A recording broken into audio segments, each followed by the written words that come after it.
So this is my friend Sandy Cox. She is a transition consultant here at Region 10 Education Service Center. She also represents Region 10 as a leadership member for the Student-Centered Transitions Network, which she's going to talk to you some about, which is one of our statewide technical assistant networks here in Texas. She has 28 years of professional experience in the field of education, which includes service as a general ed teacher, special ed teacher, campus coordinator, and department head. In addition, she has served as a program specialist supporting students, teachers, and administrators for all special education programs at the elementary and secondary levels. She's good, y'all. Sandy has also served as president of STAVAC, a statewide association that supports transition. And earlier, you got a lot of good information from MetroCare. You got a lot of good information about SSI. Sandy is our go-to person for those transition topics as well. So she is going to be a good regional resource for those. Yay, Sandy. And while I'm just kind of getting started, can we pull up the website, the Student Center Transitions website? So hello, they put me out for lunch to wake you back up, right? Carbs go to sleep, Sandy wake up, so good afternoon. I really appreciate the opportunity. Anytime I can talk about transition is a good day for me. So just want to briefly just talk what transition is. Every student who receives special ed services, upon identification, we know we're going to have to do transition planning for them before they exit school. In the state of Texas, that is required to begin prior to their 14th birthday. The federal law is 16. Texas wanted to start earlier, and so we do. So any student before their 14th birthday, we should have some discussion about what transition planning looks like. We plan for life after high school in the areas of education and employment and independent living. So I want to talk about, I don't want to live there, but I do have some resources on that back table in that corner. It gives more information about the transition process. These are also some local Region 10 resources. I have both of these in English and Spanish. You're welcome to take a few if you have friends that weren't able to attend today. But this will talk about the transition process a little more thoroughly. I want to show you some of the resources that are online as well, so that you can access those for questions about transition. So if you'll open up, oh, there we are. So this is the Student Center Transitions Network page. And if you will notice, we have resources, if you should click that down, for educators, early childhood, doesn't that seem weird since I said 14, family, students, and then indicator 14 is after high school. So transition in the state of Texas is birth to 22. So immediately, when we identify a student as receiving special ed services, we know we have to have a plan for them after high school. Now, certainly, some students exit special ed, and that's fine. But we plan for every student having a transition plan when they exit, okay? Some students exit with their cohort, like they go through the 4 years of high school, and we're able to put them into employment, or they have skill sets, and they can go right out with their peers when they start 9th grade with. Some students will need additional time after they've earned all of their credits and taken care of all state assessment. That particular additional time is evaluated annually. An IEP meeting, an ARD meeting happens every year, and we'll determine educational need on an annual basis. So I just want to put a little squash to the rumor that every student can stay till their 22nd birthday. That is not an entitlement to stay till your 22nd birthday. There has to be identified educational need for services. And we do transition evaluations every single year to make sure that we're looking, are there additional needs that we need to support? We want all of our kids to graduate into full lives, into employment, have some recreational, have some strengths in independent living. And it doesn't matter what type of disability you have. Texas is an employment first state, which means that every student receiving special ed services, we have to plan that every one of those students will work. We're not going to give up on that plan until we just run out of time through the public school system, but then we'll make sure there are agencies that might be able to help. And guys, remember, volunteering is unpaid employment. So if you want to do philanthropy, if you want to do volunteering, those are equally as good as paid employment as long as you have support to live. So we are going to look for every single student an opportunity to participate in the community and to expand their contributions. So in this particular website, there's a whole bunch of stuff. But if you'll scroll down just a teeny smidge. So I really want to go here. This is the Texas Transition and Employment Guide. It looks like this. I'm so proud of this document. So every 3 years by regulatory requirements, and keep me on my time, Katrina, because you know I'll just keep racking and talking. Every 3 years regulatory, we have to update it. And the first one that Texas Education Agency did was, it was okay. It was the first time it had been done. They got all the information in there and it was okay. So we had the opportunity because we had to update it. It is phenomenal. I am giving kudos to my friend Elizabeth Danner, who does my job at Region 13 in Austin. She's on the leadership team. This was her major activity on the leadership team, was to re-put this document together so it was much more user-friendly. We had student input telling us about the old one, what was wrong with it. There was a lot wrong with it. Nobody read it, nobody liked it, and so you're gonna get a link to this. Obviously, you can get it here too, but I just kind of wanted to just briefly just highlight a couple of areas in there. It's written for a student, so don't be offended. It's written for students. So if you look at all of these areas, so what is in my IEP? What are my rights when I turn 18? That's huge. We should be talking about that early. Careers, we have to help students shoot for the stars. You know what? We have to be realistic in planning, but guys, I had a student tell me they wanted to be a police officer. And she's a student with Down syndrome, and I really didn't think I wanted her driving around with a gun. Just honestly, that just was kind of a terrifying thought for me. And so I said, Evelyn, then we need to work on getting you a driver's license. And she said, why? I said, because police officers have to have a driver's license to drive the car. She goes, I'm not going to drive a car, I'm going to answer the phone. And I said, okay, so my little heart stopped racing a little bit, you know, like no gun, no car. But then it was like, 911, this is Evelyn, what's your emergency? And I thought, I don't know if I'm okay with that. And so I said to her, 911, she said, no, Miss Cox isn't in her office, can I take a message? Okay, so look at the picture though. Police officer to Sandy, gun park. Police officer to Evelyn, be a secretary at a police station. So we took her to the attendance office to practice those skills. She was fantastic. She had a great little bubbly voice. She's a people person, chatty Cathy, took good messages, promptly answering, and I thought I was the best teacher ever. And so I said, so is this what you want to do? She said, no. And we kind of talked and I said, why? She said, people hang up on me, Ms. Cox. And I said, they're hanging up on you? And I looked at her supervisor and she's like, I've never heard that. And she said, I said, well, like what? She goes, they say things like, okay, thank you, okay, bye now. And I said, Evelyn, when people call you to give you information, when they're finished sharing, they're ready to go. She goes, well, I'm not done talking. Which was honest to goodness truth. And I said to her, what should we do? She said, I should work at Ross. So we took her to Ross, little fashionista, talk to anybody. She's still in retail. She's 30-something years old. It's not at Ross. I don't remember where she's working now. But guys, that's what transition's about. That's what we do. That's why we do what we do. We start early. We need you to start early. We need you to start. If you have early childhood special education students, 3 and up, there are sheets for you in the back. If you have 3 and up, here's your PPCD. Did I change it? Oh, just as preschool. Okay, I didn't totally throw myself under the bus.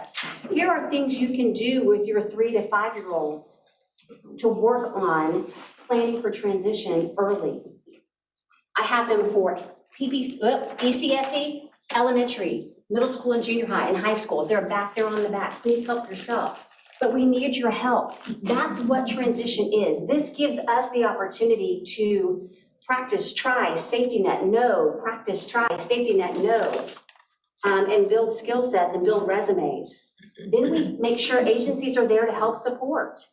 You know, we have Texas Workforce. You might have an IDD provider. It's MetroCare in Dallas County. It's LifePath in Collin County. It's Lakes Regional in Ellis County, and I can't remember the other one.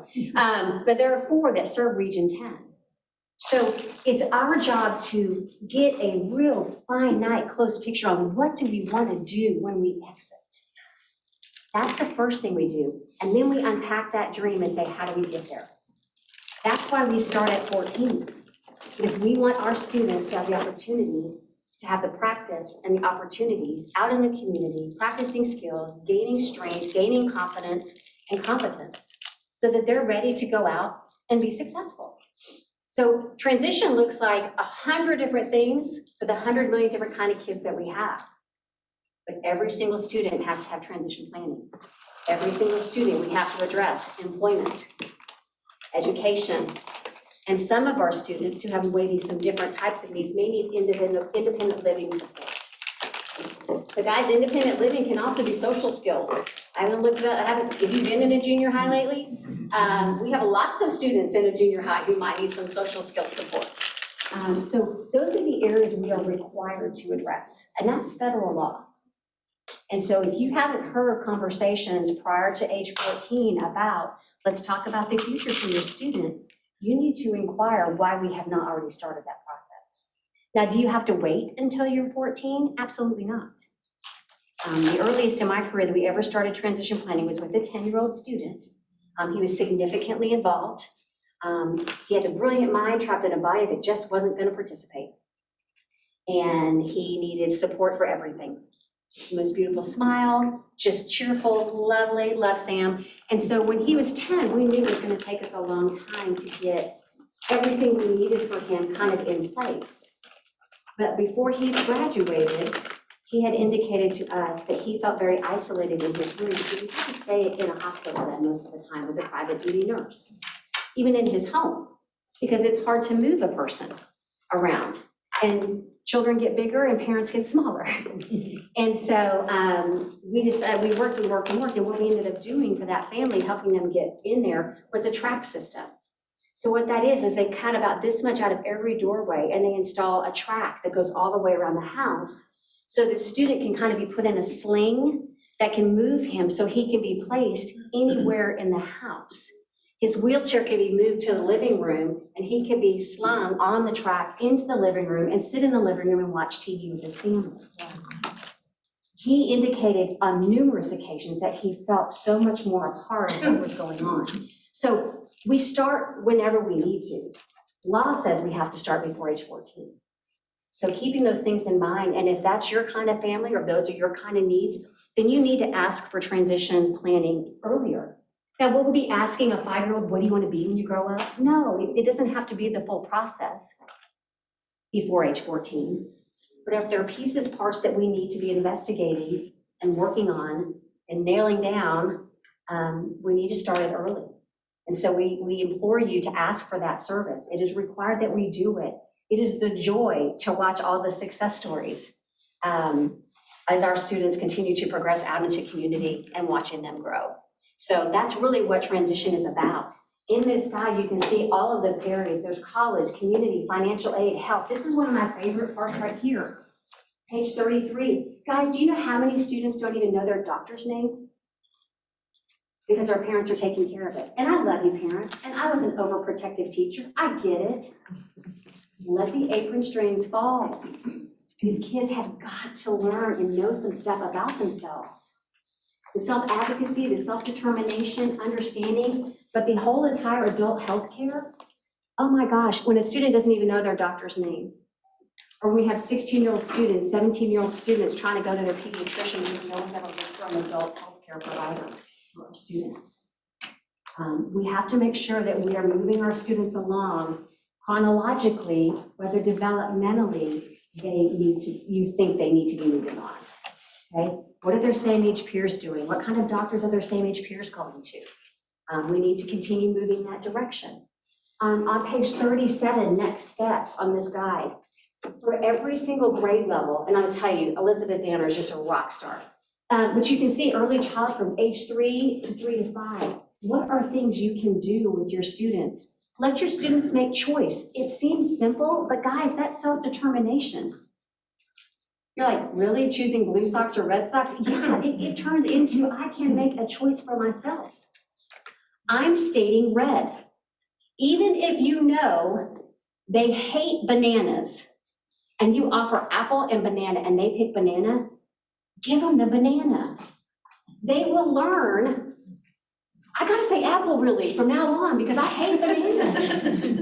It seems like, I promise you, it's those baby steps. And if students and families and teachers will start that process, and it goes all the way through 18 to 22. Little tiny steps that you can work on, those coupled with some of these sheets, you work on those with itty bitties and our littles, by the time they get to high school, my gosh, we are not wasting time in the classroom. We are out in the community. We're practicing those skills. Practicing a skill in another environment, that transfer, being able to do it here and over there, that's how we measure mastery. If I can always do it great here, but I just turn my back and I just can't do it here, that doesn't mean I have the skill. That means I can do it right here. So we need opportunities to transfer those skills. We need opportunities. And if our kids come into high school with a nice set of these skills already under their belt, we're way further ahead, way further ahead. And then the last section of this guide is all about help. It's not regional help because this is a statewide document. Every single section has resources for Texas and national. My documents that are back there, these are regional documents. So you will be able to find regional supports. Guys, I know there is 1 million agencies, 1 million people that you can call. We try to make it finite. At least cut the list down a little bit so it's not so intimidating. We also have an app, which I should give you real quick as I run back to get my phone. We also have an agency app. It's not really an app. It's kind of an app. You can't download it. So it's an app. It's an app. I know. You're like, we don't even know. I do know. Can you type this into the browser so that they can QR code or take? I'll put it in the chat also. Oh yeah, we'll put it in the chat. R10 Brown Bag Glide App.io.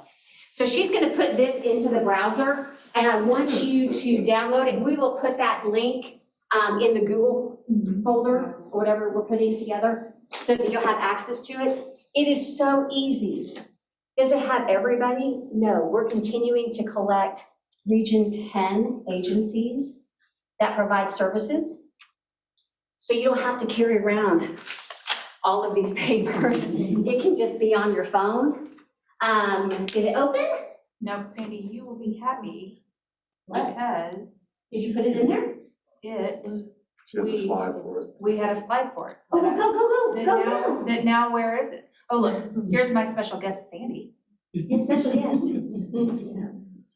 Okay, so while she's looking for that, you can look by agency name, or there's a search feature, and you can type in respite. You can type in the word autism. There it is. Yes. So if you will click agency, Oh, well, this is my picture, girl. oh, that's your picture of it? Yes, It's not live? no, Okay. but we can, Can you go live? I can try my best. I can hold mine up to the camera, but I think it'd be real small. The QR code might work. Come here and help me. Okay, I just want to watch my time, but I really did want to show you this. I know, that's what. Okay. Sandy, I was so excited. Get back into the browser. So hit exit, that's not exit, that's escape. Yeah, we're having. Okay, so just go down there, and scooch over there, move that down, plus, and then type that in. R10 brown bag. .glide app. .io /. Yes. Go. Boom, and there it is. Maybe. Okay, so isn't this cool? So come over here to agencies, would you? Wait a second. We might need to do a news share. Is it showing? Nope. Can y'all see in TV land? Nope. News share, well, Katrina. You're good. This is not as easy as it looks, people. You're doing a great job. It's blocking. Because it did everything. Go to the three dots. Those are the wrong 3 dots though, right? I don't know. Okay, so just trust me. So I'm just gonna hold it up. Y'all are cracking me up. Anyway, when you go to the app, when you click on that agency, you can type in a name of an agency that you're looking for, or you can search a type of support. What you will get in response is a contact name, a phone number, an email, and you will also get what type of services they provide and how is it funded. Is it private pay? Is it Medicaid? How is it funded? And that will be another resource for you. I'm gonna let this roll while they try to figure that out because I've got 3 minutes. And do you have any questions for me? That's a super quick. My contact information will be available for you should you have questions. Every single one of you have a transition and employment designee at your charter or district. If you do not know who that is, you are welcome to contact the special ed director at your charter or district, or you can email me and I will be happy to send that to you. The transition and employment designee is the person that is supposed to be able to help you with resources and connections and answer questions about the transition process. But every single district and charter has to have one of those, and those are assigned.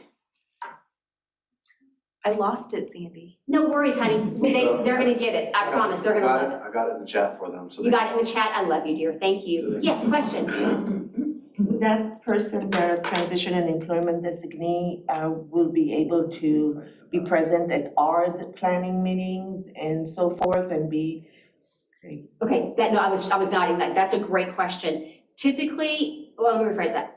Every school district has the transition and employment designee maybe do other positions. So it might be that you're fortunate enough that the transition and employment designee is part of the ARD committee, but it's not a guarantee. It depends on Can I what. ask for it, for that person to be there? You could, absolutely. You could say, I would have some pointed questions, or if you just have questions, maybe you ask them ahead of time, or maybe you can propose those and they could kind of share information back.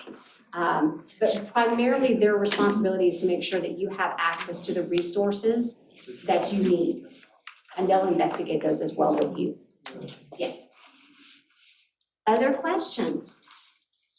I do want to throw a thing out there. I know that if they haven't already talked about connecting the dots.